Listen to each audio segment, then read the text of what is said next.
شايفين يا جماعة المشهد اللي قدام حضراتكم ده؟ طبعا يعني انت كمشاهد عادي هتبقى شايف ان ازاي هما يشربوا من مكان بعض من معلقة واحدة.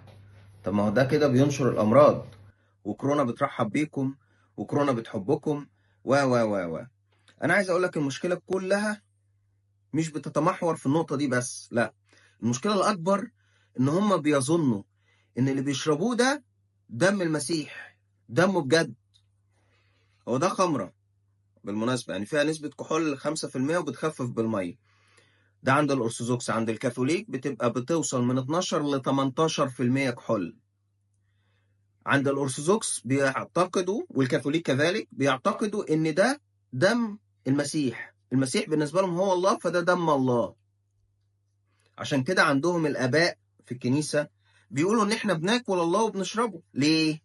لأن ده دم ولحم المسيح، أو جسد المسيح يعني.